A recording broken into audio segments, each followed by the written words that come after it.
I'm very, very happy to be here this morning, leading a panel of very distinguished colleagues from the private sector, from New York City, and from 3 of our countries in Central Eastern Europe, Slovakia, Hungary, and Poland. I'd like to turn the discussion now a little into business. What have been some of the challenges and benefits of doing business in Central Eastern Europe? And if you'd like to include some fun facts, sure. That's great. Thank you. Thank you. I'd love to start with 3 fun facts about Google. Google was a startup in a garage in California, in Silicon Valley, like many of the startups here. So entrepreneurship is near and dear to Google's heart, and supporting entrepreneurs is a big part of our business mission. Google was originally called the search engine, which was our first product, Backrub. That was our founders, Larry Page and Sergey Brin. That was their first name for what we now call Google Search. So I think they made a better choice. Second fact, we have 12 products that over 1 billion people use every day: Maps, Search, Gmail, one of which is YouTube, which actually has a Polish-American CEO, Susan Wojcicki, and 25% of YouTube views are educational, helping people empower themselves and learn, and without having to travel to go to university or school. And then third fun fact about Google, we have campuses that we've started to support entrepreneurs, and our first was in London, our second was in Warsaw. And why are we so committed to the Central European region? As you've already heard, this is a region that has had tremendous growth compared to the rest of Europe since the 90s and the transition to market economy. That growth seems to be slowing a little bit, and we see digitization as the next huge opportunity for the region. Google and McKinsey have done studies together to show that if the region embraces the digital economy, the opportunity is $200 billion by 2025. So this is just an imperative to embrace this, and we see the region already embracing digital and uniquely positioned to take advantage of the digital economy and the opportunities it provides, not just for Google, but for startups and for all kinds of businesses who can reach markets in ways they never could because of the opportunity the internet provides. So we think that it's uniquely positioned. Already there is a great digital economy, you've already heard. In Central Europe, the digital sector is growing 6.2% year on year, which is double the growth rate in France, for example. There is the educational structures to create a great talent pool. There is infrastructure that is affordable, digital infrastructure that is affordable, and there's not what we call tech legacy in place that will be hard to adopt from. So the transition, we think, could happen rapidly. And we think that regional collaboration will be key to this transition. So if Central Europe can act as a region, which we talked about the V4 earlier, it would be the 12th largest economy in the world with 1.4 trillion of GDP.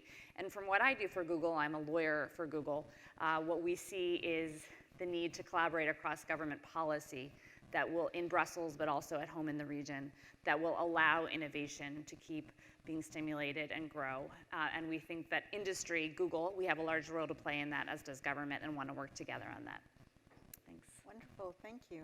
Thank you.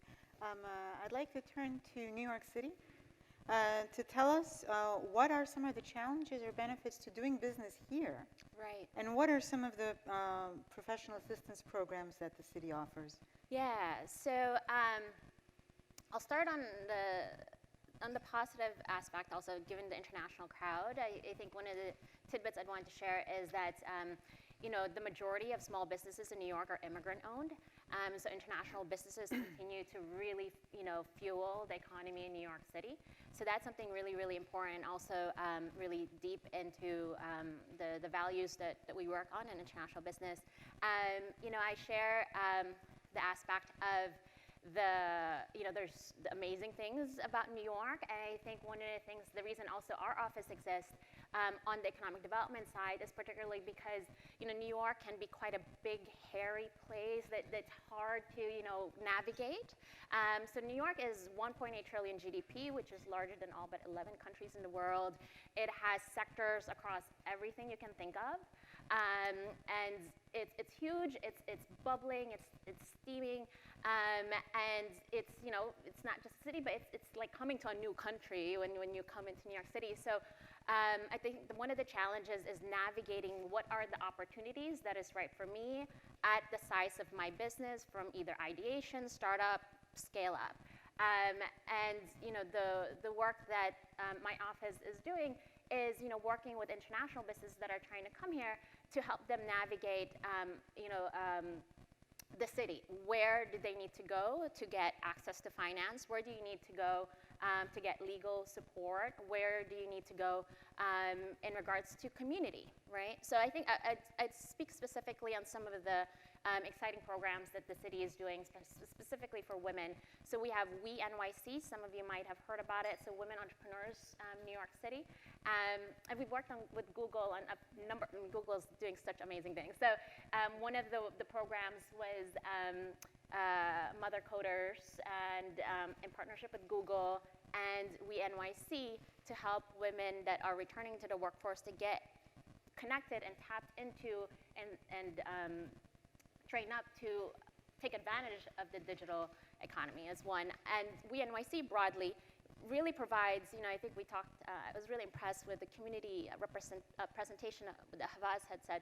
So building community and getting connected to networks for women entrepreneurs in the city across the 5 boroughs, getting connected to the investors at different levels. And I would say on the financing aspect, I'd share also kind of very specifically, one of the programs that's recently launched is We Fund Venture, which is a $30 million women's entrepreneurship in tech funding. The city put in $10 million to catalyze the fund and leverage that with private funding from 5 VCs that want to invest in women, want to find that talent. And so $30 million the next 5 years specifically for women in tech. And as far as the challenges, that links into there's very limited funding that women in tech is being able to tap into that. And so that's one of the ways that the city is responding to that within that program. I think one or 2 other things I would share is, and I would say those are some of the really exciting ones. And 1 or 2 other things I would share is, you know, the Tech Talent Pipeline, which is a public-private partnership to really scale up the talent within New York. It's the 2nd largest tech ecosystem in the world. A lot of tech companies are coming here. One of the main reasons is talent. You know, such as you here in the room and, you know, outside, is also ensuring that once you come here, you have amazing talent that is being trained up, and the city's investing in that, and also in partnership with a lot of corporates as well. I think Google is also one of the partners, is then also funneling that talent and getting that connected into several corporates that are, you know, very initial stage startup or larger ones. And then last one I would share is, you know, one other ways that other platforms we have is digital.nyc, which is, some of you might have looked at it, is it really maps out the ecosystem of where the business incubators are, where are the accelerators, where are some of the pitching competitions, and how do I get connected to that? Very specifically, you can zoom into Tribeca and see what is here for you, and you can even customize that to what sector you might be, et cetera. So I think those are a few things from the New York side. Exciting. Yeah. Exciting. Katerina, Judith, and Simon, I'd like to ask you the same for your countries. What are some of the challenges and benefits of doing business in your country, in your region, compared with the rest of Europe? And if you could share maybe some of the most exciting or promising sectors and any governmental assistance available. Katerina? Yeah. So being a small country sometimes is a big advantage because you can actually reform and do progress much faster and much more easily when compared to the big country. Then at the same time, it has also some challenges like your power and being able to speak out loudly and get what you want to do and make a mark. It's much more difficult. Slovakia is quite a modern country, punching often above its weight. And we are now fully integrated member of the European Union and NATO, which comes for the other Central European countries as well. But I would prefer to focus more on benefits rather than challenges, as we all of us want to do that. But I will maybe say like one or two challenges as well. So when it comes to business decisions and what the entrepreneurs and the businesses look at when they want to locate their business in the particular country, is often location.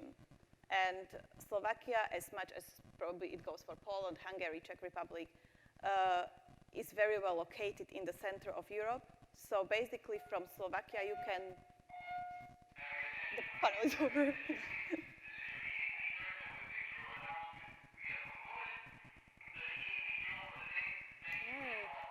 Nice group. We were very cooperative.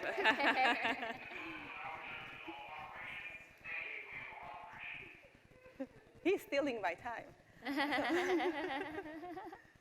So you can basically reach around 600 million people within the radius of 2,000 kilometers, which is quite great. So when we were speaking also to some investors and companies going to Slovakia, they said this was not the main reason, but it was part of their decision that the location is a big advantage. Then another big advantage is business environment. So sound and healthy business environment, it's what businesses like. They do like stability, predictability, and that's what Slovakia can actually offer.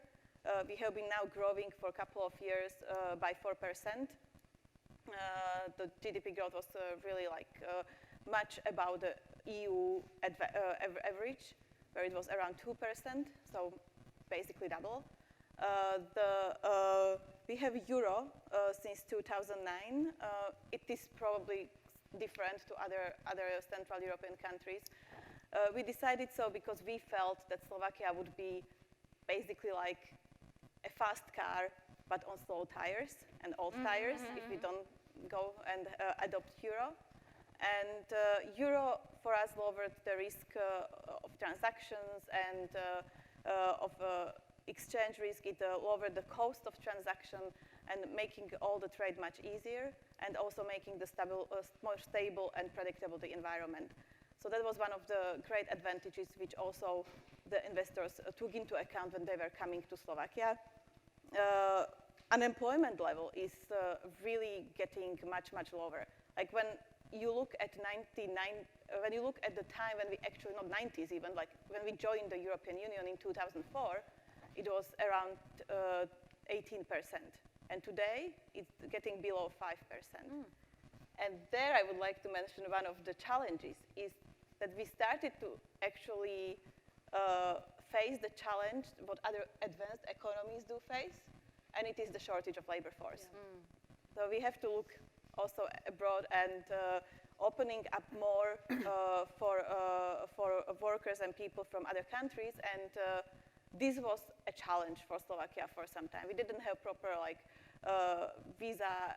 We had some visa issues, and all the procedures took quite long.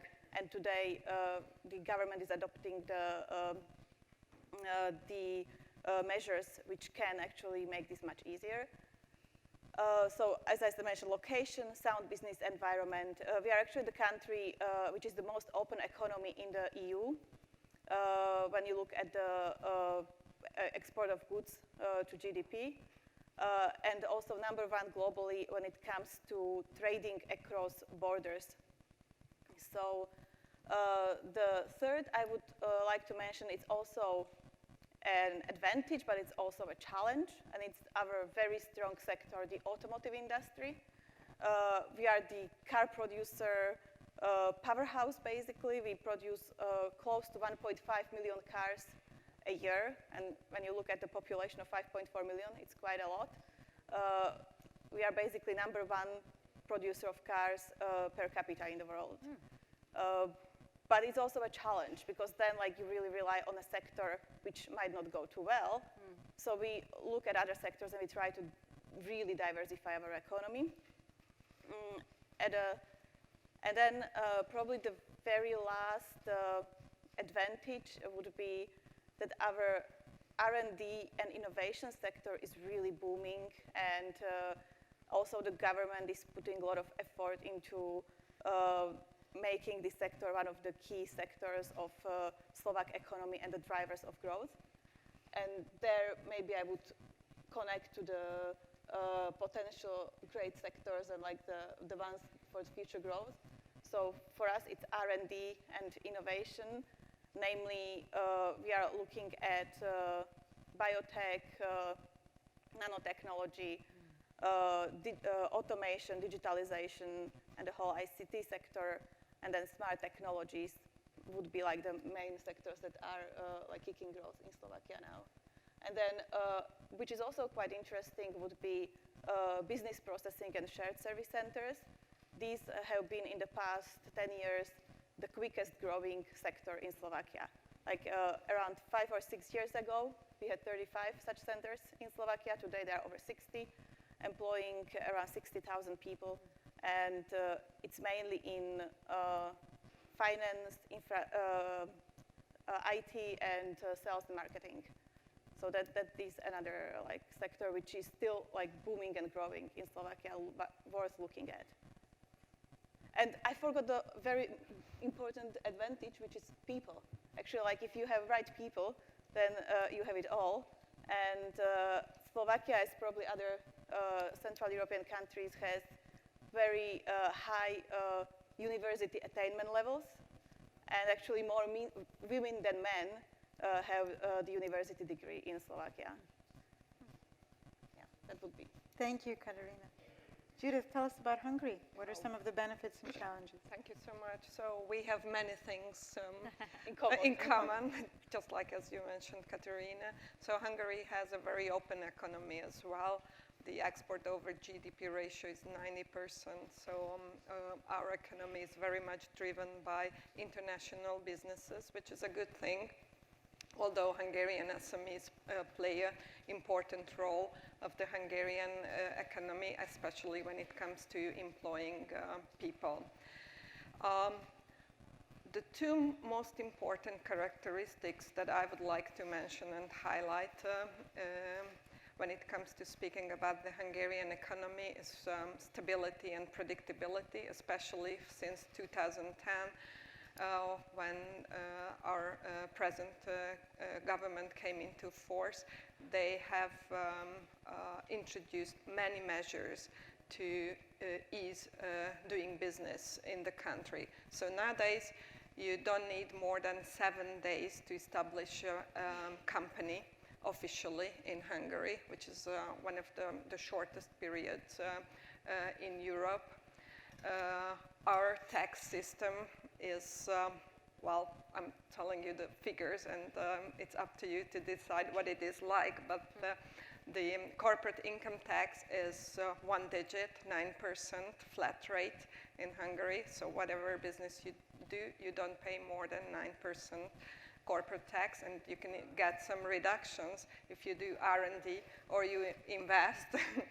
Our personal income tax is again flat rate, 15%.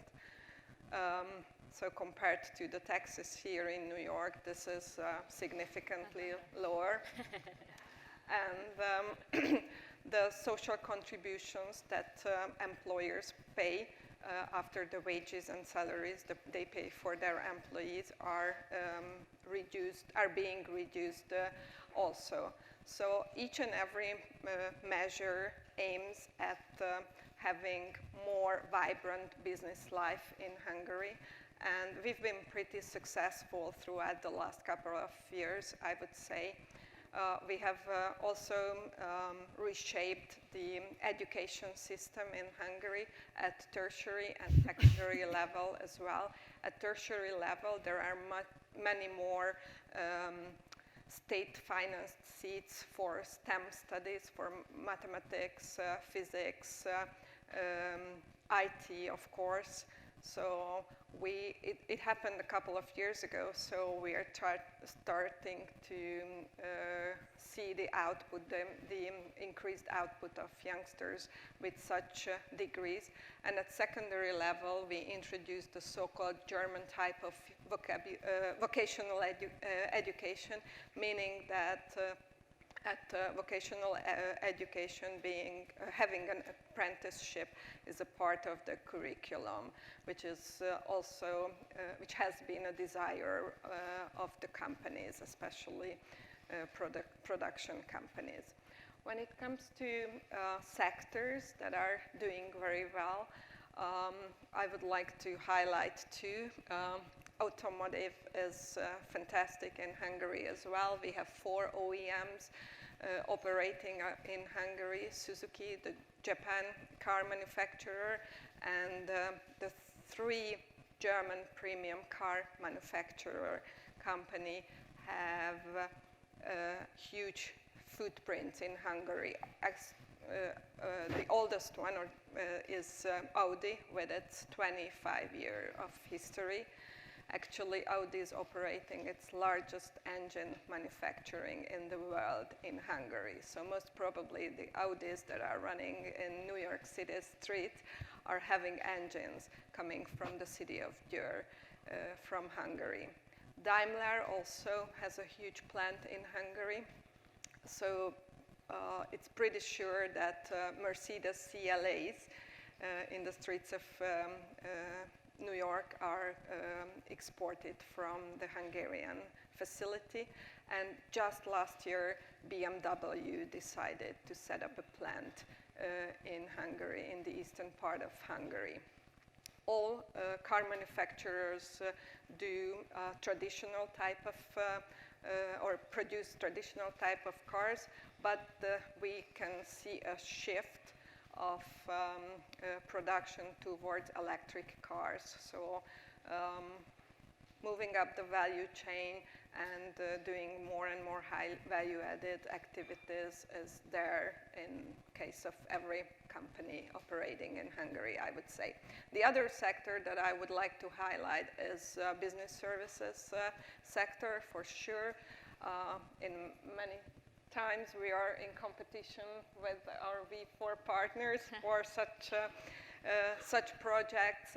There has been the tremendous number of companies outsourcing their activities to Budapest or the big university cities. One of the most important reasons is the excellent workforce that we can offer, the widespread languages that people, especially young, fresh graduates, speak. And well, this means that we have Citi, we have GE, we have BlackRock, we have Morgan Stanley with big operations in Hungary.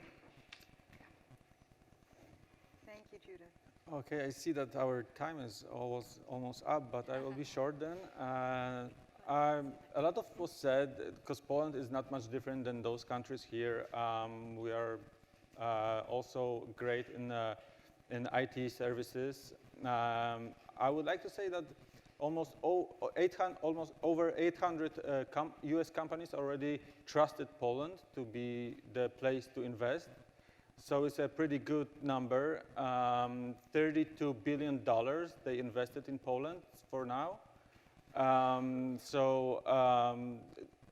From the best perspective sector of Polish economy, I would say, will be all the IT-related businesses. As an example, I can give you the Polish gaming company. It calls CD Projekt Red. Maybe you've heard it.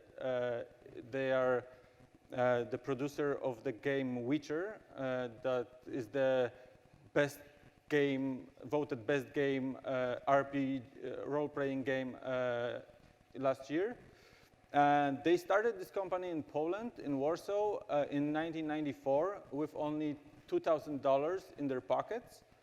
And now the company is worth over $4 billion. So it's a great success for that company. And all other gaming companies in Poland are follow their route. Polish have a great software programmers. So if any of you, your companies will need the software developer, Poland is the place to go. because they are ranked third in the world of the old programmers, and they are cheaper than competition. So because of the economy in Poland, we have our Polish zloty, which is $1 is around 4 Polish zlotys. So we probably won't transfer to euro in next few years. So and it's pretty stable currency, so it's good to invest in it. What else? As I said, the other sectors of Poland are for sure automotive, food processing, biotechnology, and electronical appliances. Okay, I think that's it for the time that we have. The rest I can answer in your questions if you will have. I would like to then very, very quickly ask all of our panelists to close with an anecdote, if you have one, of a success story, a horror story, of a company starting a business in your area, or a social cultural issue that maybe we had not thought of that you would like to point out, such as give gifts on name days. Simon, I'll start with you. Well, a successful company I already said about CD Projekt Red. I don't want to, that's not the Halloween time yet, so I will not give you a horror story about the Polish company. But maybe some cultural things. Well, women in Poland are very high respected, and you can, especially with older men, you can expect that you will be kissed in your hand when you be on the greeting and goodbye. So I don't know how women right now, goes to that, but you can expect that in Poland. And also, you will be treated as a lady on each time. You will be first to door. Men probably will want to pay for you. So don't treat it as an offense, like you are some kind of not equal to men. It's our way to give a respect for all ladies that we are dealing with. Sounds like I want to visit already. You should. Judith.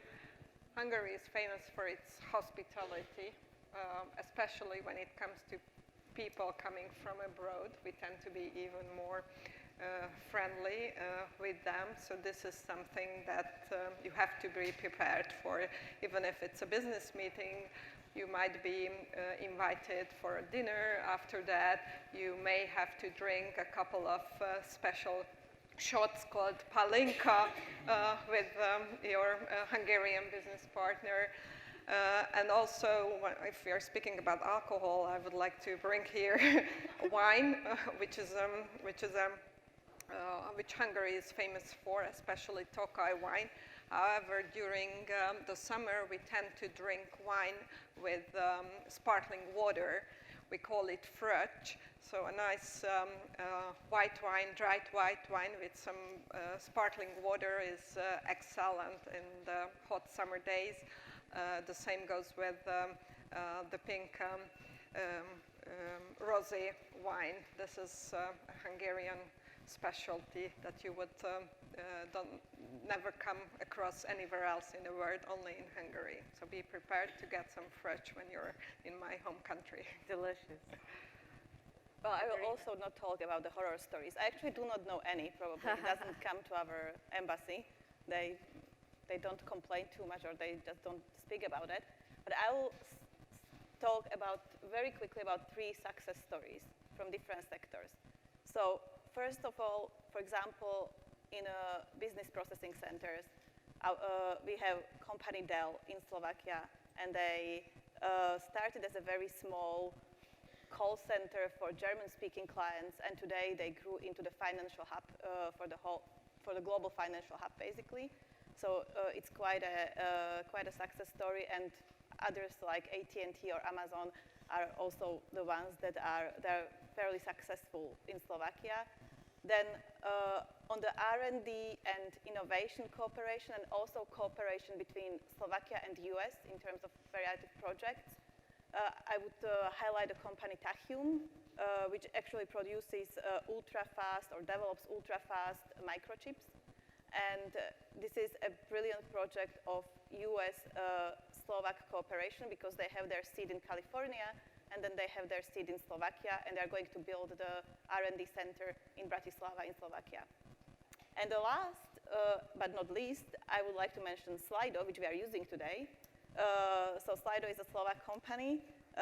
They are improving interactivity at the conferences, and from a very small startup, they also grown quite quickly into a company which is actually used at hundreds of events a day. Correct me, Christina, if I'm wrong, but I read that you were on over 320,000 conferences altogether, and over 9 million questions have been asked already through Slido. They have partners like Spotify. They actually worked with conferences such as South by Southwest, Web Summit, and they have profile clients including Spotify or BBC, Oracle. So from a very small company now, there are 130 people spread across the world on 4 continents. So that would be the 3 good examples, no horror stories. Great success story. Very quickly, Lauren. Yes, I would do very quickly and kind of loop it back to what I shared in the beginning. And kind of one of my favorite parts about New York, I shared about my 5-year-old starting his first company, first business of a lemonade stand. And I think that's the wonderful thing with New York is kind of the entrepreneurial energy about it. And I think that's just to show that that's one of the great things about the city, and that, you know, if you want to build something, the infrastructure is there to be able to do that. But yeah, I'll end on that note. Excellent. Yes, a word about Silicon Valley culture. In particular, I think that the disregard for hierarchy and sort of traditional power structures, it took me a long time to get used to. Everyone's wearing jeans, titles don't matter, but I think this can be an incredible force for women and voices that have been left out of the traditional economy. As we talked about, the CEO of YouTube is a Polish-American woman, Susan Wojcicki. Google was started in her garage, and YouTube is empowering all of these voices. Can't get a record label.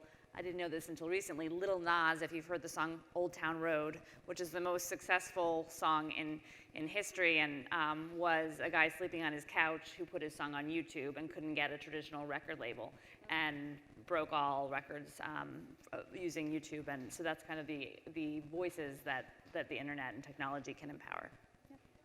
Excellent, excellent. Thank you, everyone, for being with us today. Thank you to our distinguished panel. We will all be around this afternoon for the mentoring.